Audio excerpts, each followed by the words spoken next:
श्री गणेशाय नमः। अथः मंगलचरणं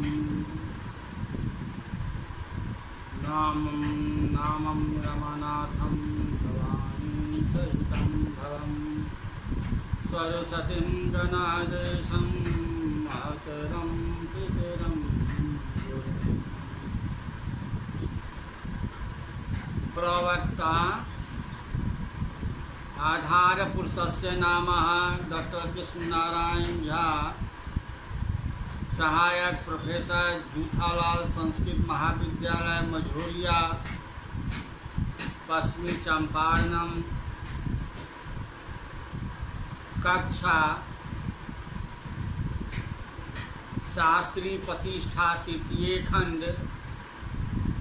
में अनिवार्य प्रथम पद। इसमें निर्धारित पुस्तक का नाम संस्कृत वाङ्मय का इतिहास, जो विश्वविद्यालय द्वारा 100 अंक की निर्धारित की गई है।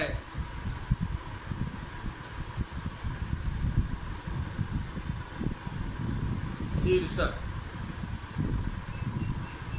आज का शीर्षक है कवि राजशेखर का परिचय।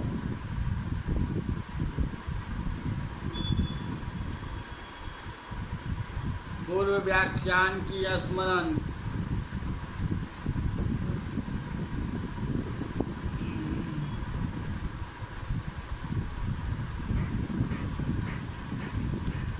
बाल रामायण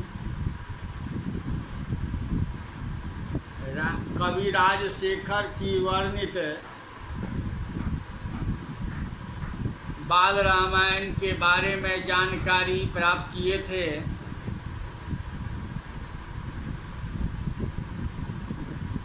राजशेखर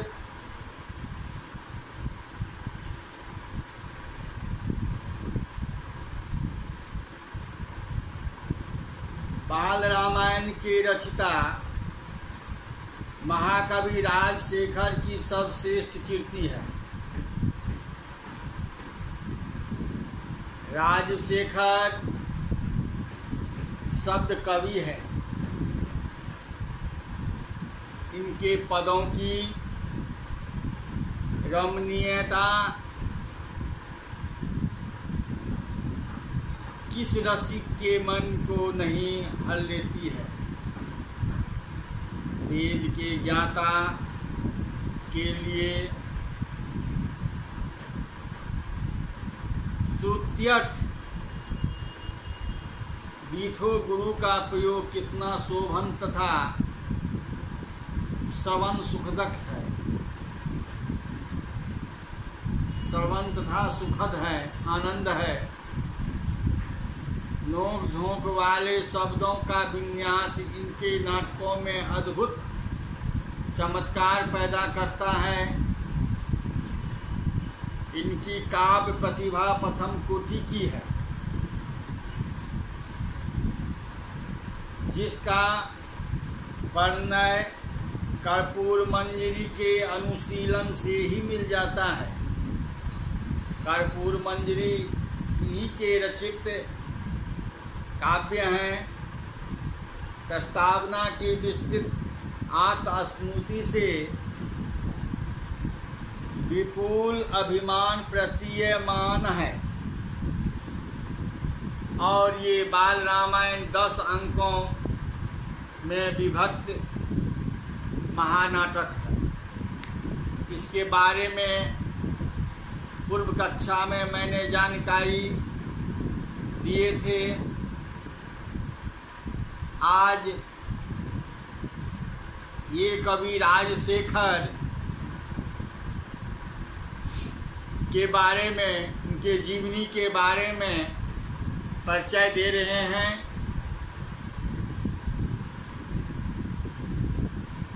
राजशेखर संस्कृत साहित्य में काव्य मीमांसा नामक शास्त्रीय ग्रंथ के रचयिता के रूप में विख्यात हैं।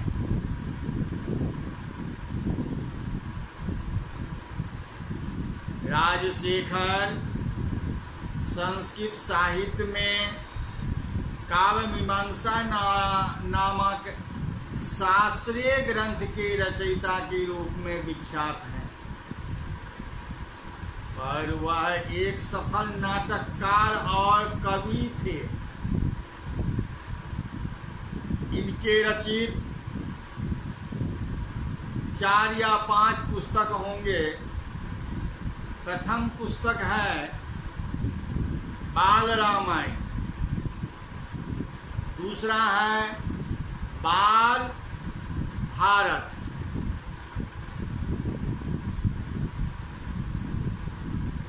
जिसे हम कहते हैं प्रचंड पांडव, विदुषाल, भंजिका और कर्पूर मंजरी। इनके 4 नाटक हैं तथा हर विलास एक महाकाव्य है। स्वयं राजशेखर ने अपनी काव्य मीमांसा में अपने भुवन कोश नामक एक भौगोलिक ग्रंथ का भी उल्लेख किया है, पर हरविलास और भुवन कोश अभी तक उपलब्ध नहीं है हो सके। प्राप्त प्रमाणों के आधार पर राजशेखर का 10वीं शताब्दी का प्रारंभ माना जाता है।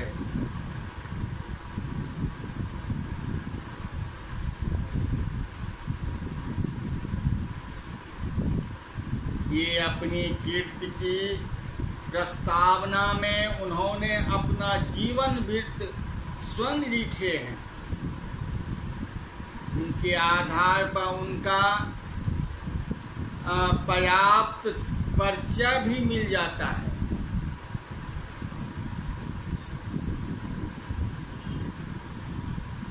राजशेखर का जन्म, कवि राजशेखर का जन्म महाराष्ट्र की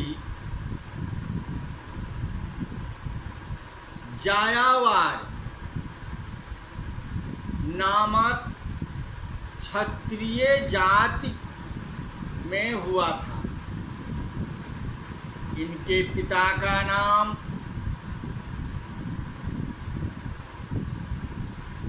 दुदुक, माता का नाम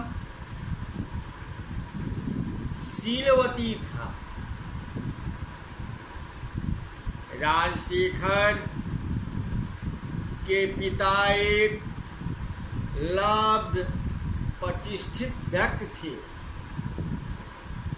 और वह महाराष्ट्र चूड़ामणि व आकाश जलद जैसी उपाधियों से विषीभूत सम्मानित हुए थे। पूर्वजों में सुरनंद, तरल एवं कविराज जैसे यशस्वी साहित्यकार भी अपने पूर्वजों के सुरानंद, तरल एवं कविराज जैसे यशस्वी साहित्यकार हो चुके थे।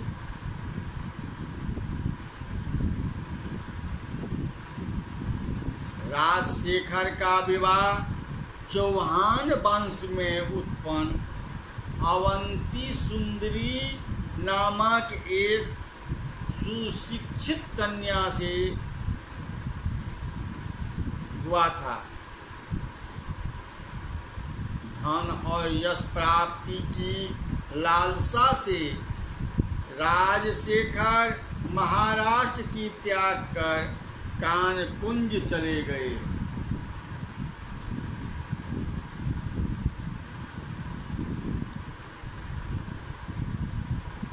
राजशेखर की चारों नाटक कृतियों में से बाल रामायण, बाल भारत की रचना लोक विख्यात ग्रंथ रामायण और महाभारत के कथानक के आधार पर की गई है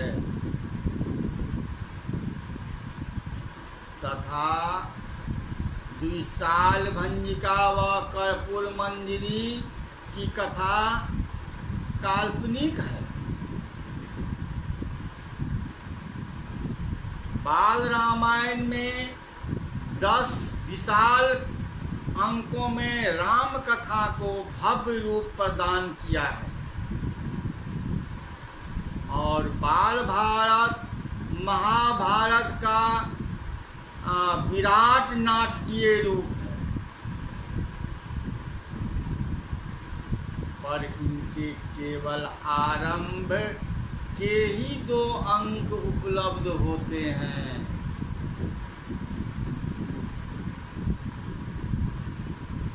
विदुषाल भंजिका 4 अंकों की नाटिका है और इससे राजकीय जीवन के प्रेम प्रसंग की मूलाधार बनाया गया है।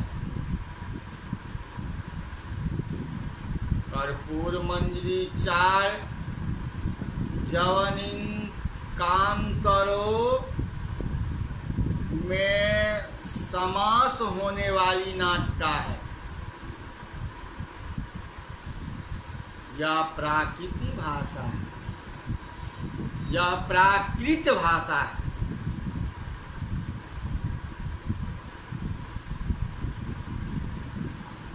इसमें प्राकृत भाषा में निबद्ध होने के कारण उसे शतक कहा जाता है और इनमें चंद्रपाल व कुंतल देश की राजकुमारी कर्पूर मंजरी का विवाह कौलमतांबी भैरवानंद को अलौकिक शक्ति से संपन्न दिखलाया गया है, जबकि समीक्षक कर्पूर मंजरी को कई दृष्टियों में एक उल्लेखनीय नाटक मानते हैं,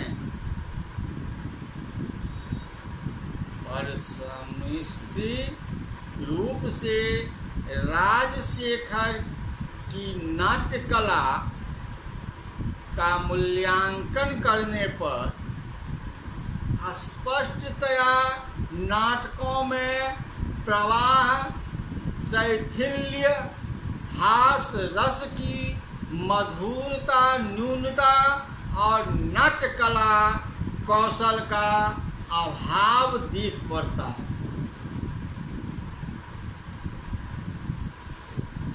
ये अपने नाटकों में पदों को दोहराते हैं। ये अपने नाटकों में पदों को दोहराते हैं।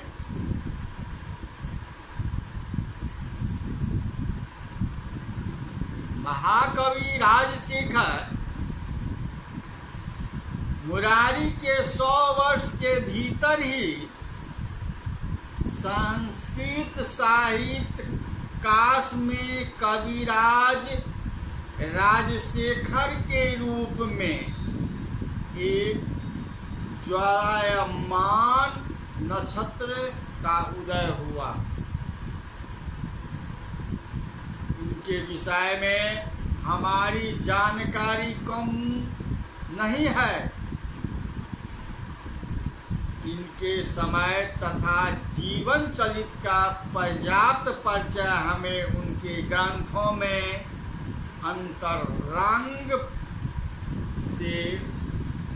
अंतरंग से प्राप्त होता है।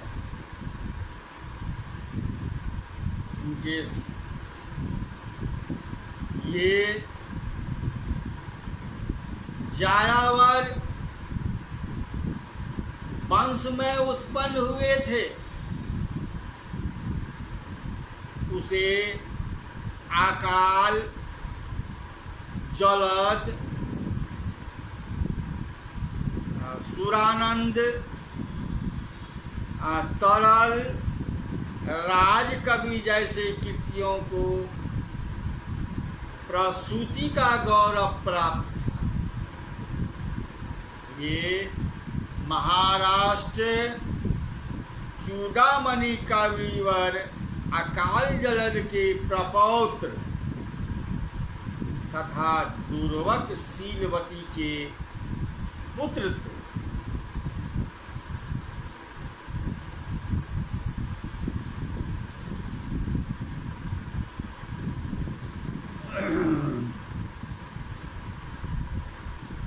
चौहान वंशीय अवंती कुमारी नामक क्षत्रिय ललना से विवाह करने के कारण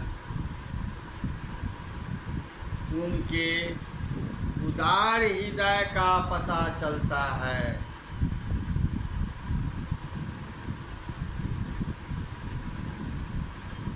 काव्य पाक के विषय में बावन के विरोध में राजसेव शेखर स्वयं इनकी सम्मति उद्धृत नहीं किए हुए, अपितु उसका समर्थन भी अपने काव्य मीमांसा में करते हैं।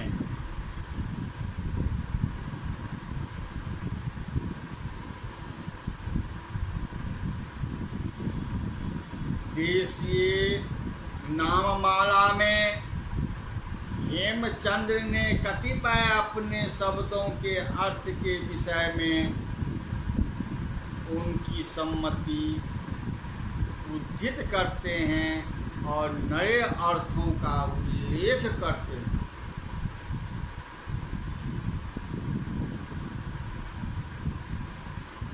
प्राकृत्य काव्य की परख तथा अभिरुचि रखने का प्रमाण इस घटना से मिलता है कि इन्हीं के आदेशों से राजशेखर प्राकृत नाटक कर्पूर मंजरी का प्रथम अभिनय संपन्न हुआ था। इस प्रकार राजशेखर की कविता दिव्य प्रतिभा एवं पूर्वजों से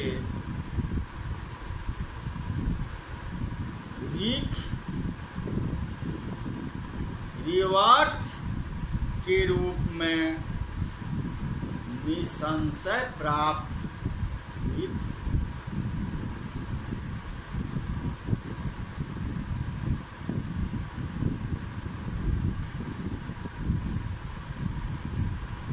ये महाराष्ट्र के संभवतः विदर्भ के निवासी थे, परंतु कान्यकुंज के राजा के अध्यापक थे। उनका नाम से निर्भर या निर्भय बतलाते हैं। निर्भय निश्चित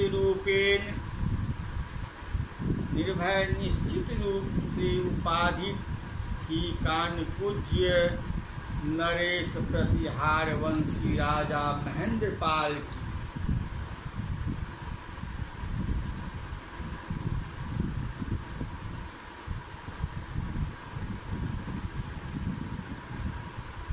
राजकाल 893 ईस्वी से लेकर 907 ईस्वी तक इन दोनों वर्षों के इनके शिलालेख अभी भी मिलते हैं। विद्वशाल भंजिका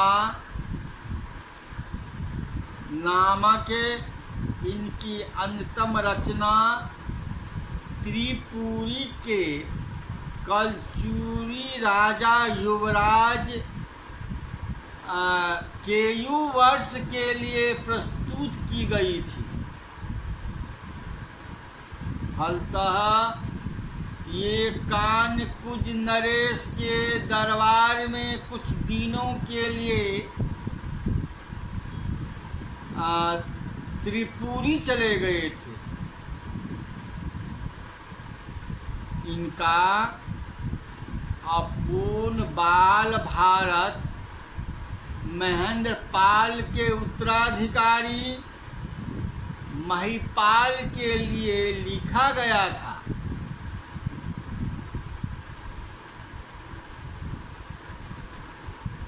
उन्नीस 14 ईस्वी का शिलालेख अभी भी मिलता है। अतएव इनका पुनः कान्य कुंज दरबार में लौट आना सिद्ध होता है।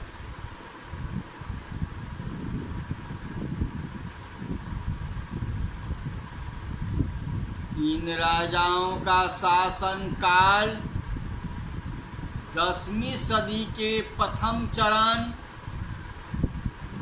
910 ईस्वी होने के कारण राजशेखर का भी यही समय माना जाता है। राजशेखर अपने नाटक बाल रामायण के ऊपर पर्याप्त गर्व था। इनमें उन्होंने अपने को वाल्मीकि भृतिश्रेष्ठ तथा भवभूति की परंपरा के अंतर्गत कवि मानते हैं।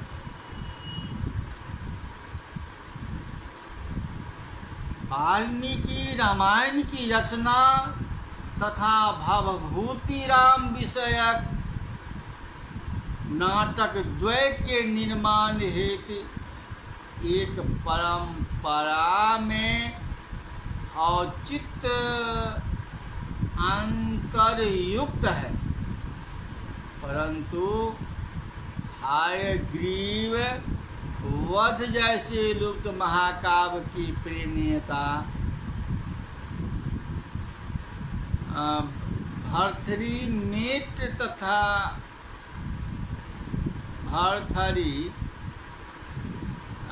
मेट का राम कथा से संबंध जोड़ा जा सकता है। यह समस्या आलोचकों के सामने आज भी अपना समाधान चाहती है।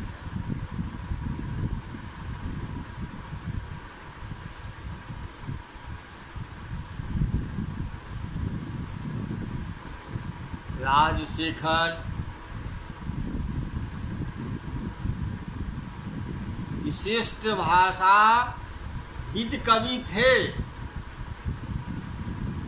संस्कृत के अतिरिक्त उनकी प्राकृत भी प्रकृति मधुर अपभ्रंश सुभव्य तथा भूत वचन सरस वचन कमनीय रचना वाला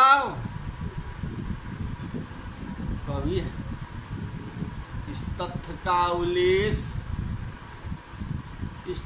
का उल्लेख उन्होंने स्वयं बाल रामायण में किए हैं। वे भूलोक के विशेष पंडित विद्वान प्रतीत होते हैं, जिसका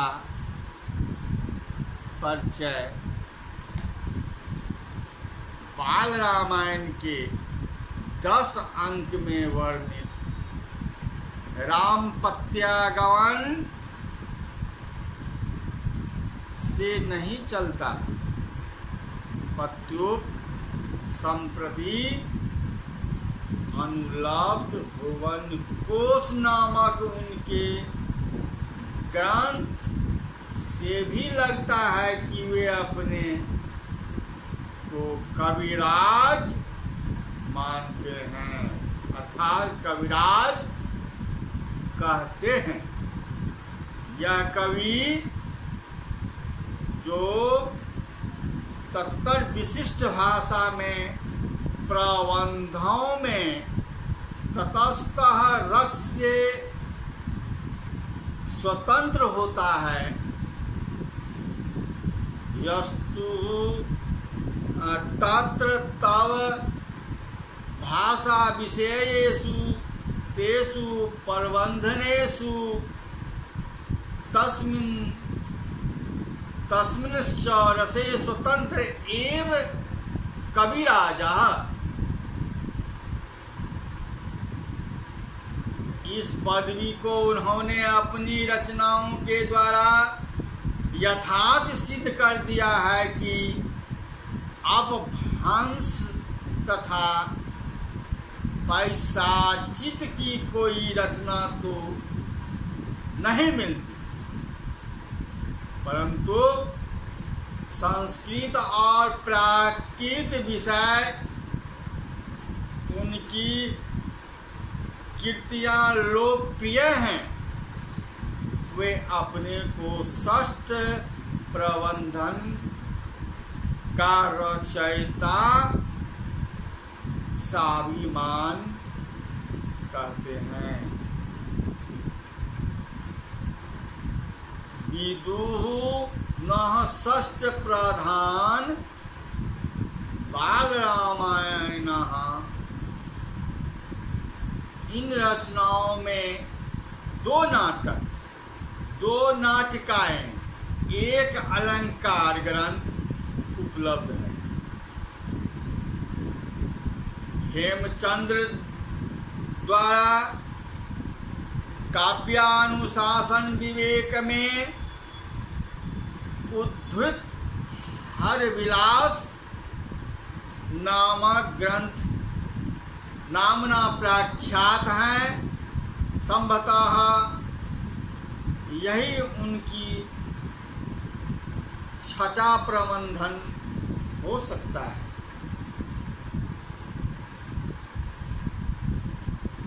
आज मैंने कवि राजशेखर के